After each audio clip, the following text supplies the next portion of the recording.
Faithful. Some days in the off-season feel quiet, until you realize the cracks were there the whole time.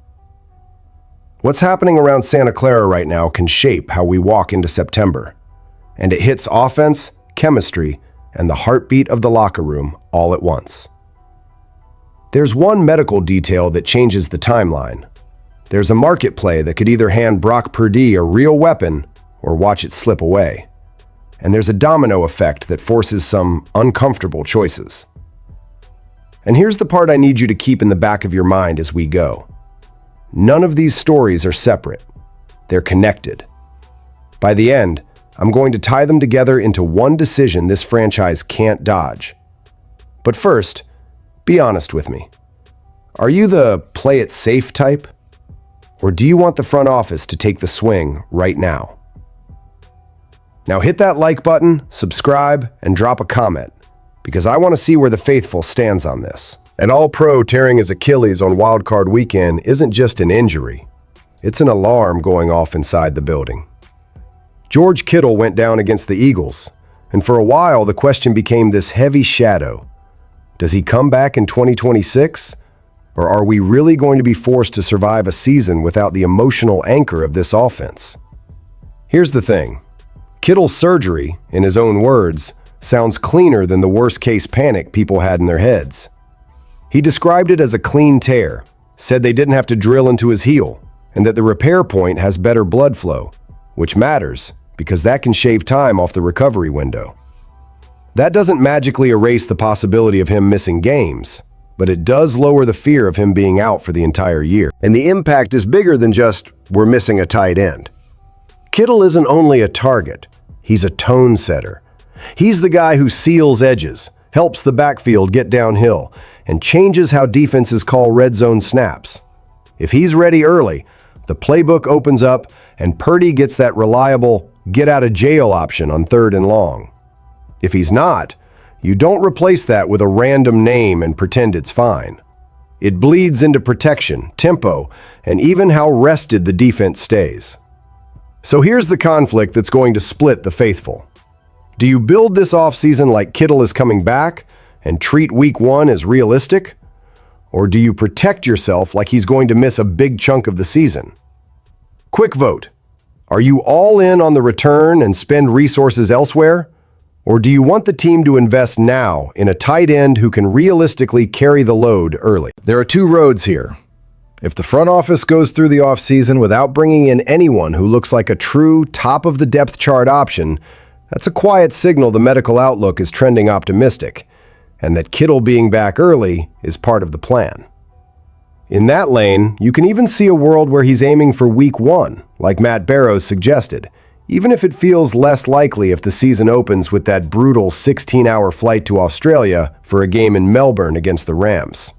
Maybe they clear him, but choose to sit him for that first travel-heavy punch and get him rolling in week 2 with controlled snaps. But if San Francisco brings in a real body who could start, that's the opposite message. They're preparing for weeks without him, and they're bracing for an early season committee approach. And that's what makes it tense. Because every offseason move is going to quietly reveal where Kittle really is on that clock. And once you look at the receiver market through that lens, there's talk out there that could light up the timeline. For a second, this one feels like distant noise. Like gossip that doesn't matter out in the Bay. A star wide receiver talking contract, an owner saying the right things, a deadline hanging out there into July. It doesn't sound like something that should pull you off your seat if you're a 49ers fan. But these situations almost never stay contained. They create pressure, they spill into agent conversations, and before you know it, they're knocking on your roster, especially when the player is young, productive, and clearly sees himself as a centerpiece for a winning offense. The fact is pretty simple. George Pickens has become a potential problem in Dallas. He wants to stay, but he made it clear the price went up. And when a receiver coming off a 1,400-yard season starts talking like that, the clock speeds up.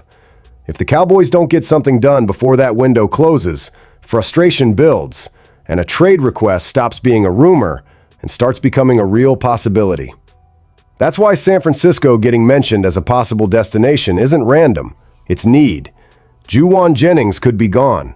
Brandon Aiyuk is being treated like he's on the way out, and the receiver room last season didn't scare anyone. Purdy needs a guy who can win outside, on an island, and force defenses to pick their poison. Pickens would bring that from week one. With Christian McCaffrey coming off a huge year in the backfield, adding a receiver like that changes the spacing and the entire feel of the passing game. But here's the conflict that splits the Niner gang right down the middle. Is it worth paying big, picks now and money later, for a receiver who's going to want a star-level deal? Or is the smarter move keeping flexibility and trusting development plus the draft? Let me put it on you like this. If you're the GM today, are you making the aggressive offer and living with the risk? Or are you letting someone else take on that contract headache? Because that decision ties directly into the next story, the one that people keep trying to pretend is already over. Everyone wants to believe this is done, that Brandon Aiyuk is a closed chapter. But the truth is, when you have a player of his caliber heading into an offseason while recovering, with communication issues swirling, and then you hear another quarterback basically hint he wants him, the saga gets one more unpredictable twist. The fact is, Jayden Daniels, now the face of Washington's direction, made it clear he wants more offensive weapons. And when he talked about someone from my past at Arizona State and said that player is on the West Coast, everyone connected the dots. Daniels and Aiyuk had real chemistry in 2019, not a fluke. Daniels was pushing close to 3,000 passing yards, and Aiyuk was over 1,100 receiving yards as a dynamic playmaker.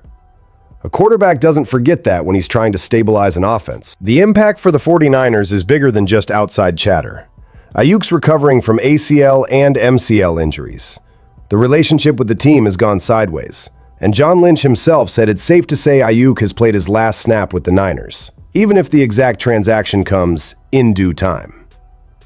That matters, because until there's a final trade or release, every external comment shifts the pressure and messes with the timing. Market value moves, narrative moves, and the front office has to decide how long it wants to sit in the gray area. So here's the conflict. Do you hang on to Aiyuk as long as possible to squeeze out maximum value? Or do you end it quickly to clear the air and build the offense without that cloud hanging over the locker room? Be honest. Does that idea make you excited because it could raise value? Or does it worry you because it keeps tension around the team? Two paths again. If San Francisco accelerates the exit, trade, or release, they risk selling low, but they gain clarity immediately to rebuild the receiver room and plan the offense. If they wait, hoping a team like Washington gets more desperate closer to the draft or into camp, maybe the return gets better. Or maybe you end up with an asset that's harder to move and a story that drags on longer than it should. And that's where everything starts to connect, because what happens with Aiyuk pushes the plan in free agency, and it explains why the next move that makes sense could come on the other side of the ball. If this team truly decides to press the gas now, not later, then the defense is going to feel it first. Call it a prediction if you want, but it fits the board. The fact is, the 49ers have a real off-season in front of them, and one issue is impossible to ignore. The pass rush fell off a cliff when the roster got tested. With Nick Bosa missing much of the year, everything got exposed. The pressure didn't get home, the sacks dried up, and the defense had to survive on effort instead of dictating terms. The impact is obvious. Even with young players from the draft, relying only on development is begging for early season pain.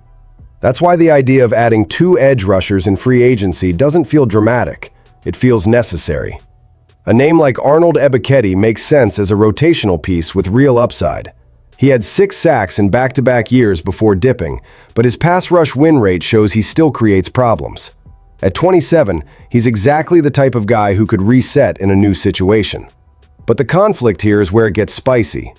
Do you want volume and youth, trusting someone will pop? Or do you pay for experience and immediate juice? Because once the possibility of Joey Bosa gets floated, the conversation changes.